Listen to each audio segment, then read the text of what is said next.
Good morning, students, class 11th accountancy. To proceed with chapter number 9 journal, better just have focus on this some special entries. Last time मैंने आपको ना bad debts बताया था कि bad debts क्या होते हैं। पैसा अगर मर जाए और कुछ टाइम के बाद वही कस्टमर मरा हुआ पैसा अगर वापस कर दे तो हम ये नहीं कहेंगे कस्टमर ने दिया है, मैंने बताया आपको।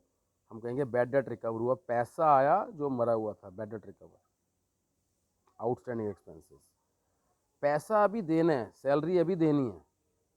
यहाँ एग्जांपल दे रखा है आपको कि basically if an employee is paid 1000 per month and if during the year only 11th month salary amounting to 11,000 has been paid to him, 1000 of 1 month will be outstanding. अभी 1000 रुपया देना है। एंट्री को समझो 1000 रुपया देना है। मान लो तुमने 1000 रुपया दे दिया तो तुम सैलरी डेबिट टू कैश करते या टू बैंक करते, पैसा गया अगर दिया होता तो। यहाँ पर करना क्या है, यहाँ पर ये करना है, हमने देना है सैलरी डेबिट टू, अभी देना है। जो अभी देना है उस टर्मिनोलॉजी के लिए नया अकाउंट खोल दिया, आउटस्टैंडिंग सैलरी अकाउंट। ये प्रीपेड एक्सपेंसेस हैं। प्रीपेड एक्सपेंसेस पहले मैं एग्जांपल दे के आपको समझाऊंगा, यहाँ से इस एग्जांपल को समझिए।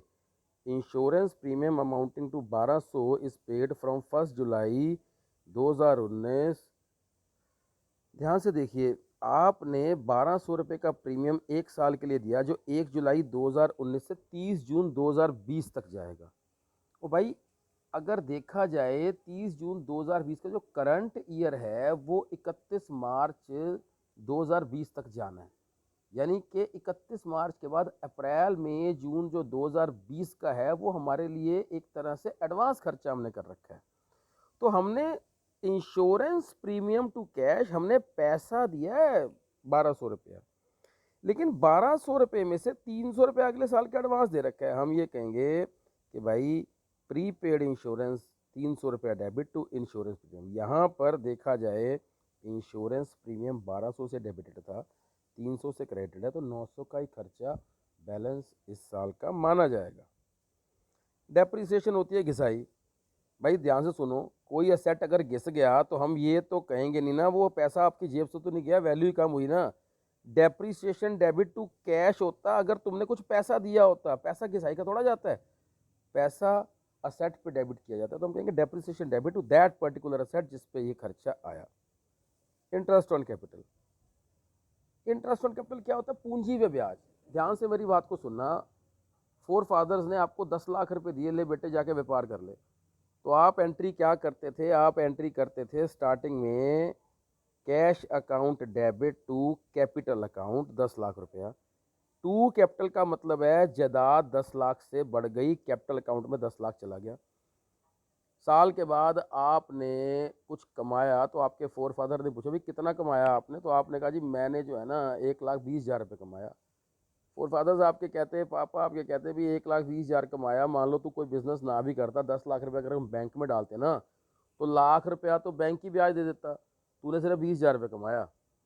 वो कहता जी कोई बात नहीं पापा, ऐसा करो 1,20,000 है ना, 1 लाख आप इस पॉकेट में डाल लो, 20,000 उस पॉकेट में डाल लो, पॉकेट्स फर्क फर्क है। तो फादर ने कहा कोई बात नहीं, 20,000 को इनकम समझ, 1 लाख रुपया पूंजी में ऐड कर दे, जो 10 लाख की पूंजी पहले थी उसके अंदर 1 लाख ऐड कर दे। हम कहेंगे interest debited to capital 1 lakh. यहाँ कैपिटल 10 लाख क्रेडिटेड थी, 1 लाख और क्रेडिट कर दी, हमारी जो पूंजी थी वो 11 लाख हो गई।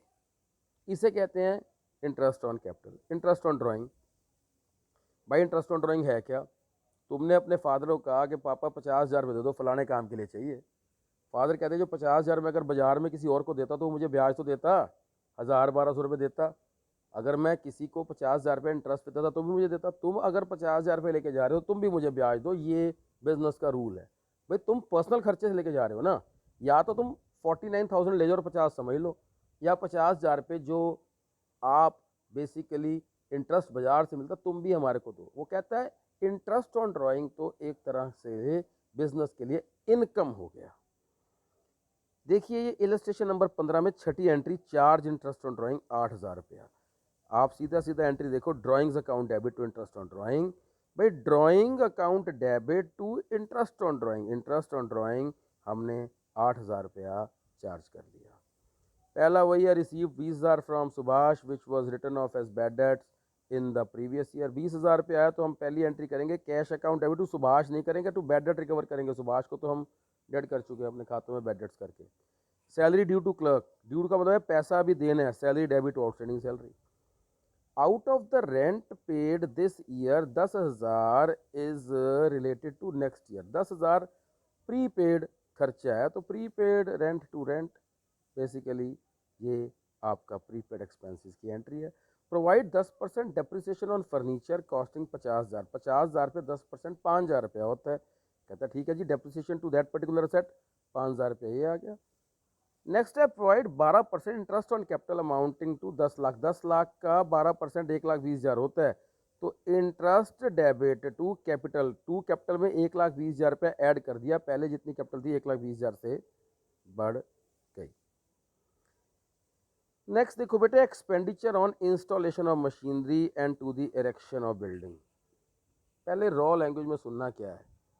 आपने कोई मशीनरी नहीं खरीदी या सेकेंड हैंड खरीदी, आपने कोई कार नहीं खरीदी या सेकेंड हैंड खरीदी, आपने कोई बिल्डिंग बनाई या सेकेंड हैंड खरीदी, अगर आपने कोई चीज़ पहली बार खरीदी, चाहे नई चाहे पुरानी चाहे फर्स्ट हैंड चाहे सेकेंड हैंड, बात एक ही है। तुमने कोई चीज़ 1,00,000 रुपए की ली तो ठीक है जी, वो मशीन 1,00,000 की, मशीन बिल्डिंग जो भी कार 1,00,000 की मानी जाएगी। 1,00,000 के ऊपर 5,000 रुपया कोई इंस्टॉलेशन का या किराए भाड़े का खर्चा आ गया। कहता है 1,00,000 की मशीन और 5,000 का खर्चा, 1,00,000 को अलग और 5,000 को अलग नहीं दिखाना।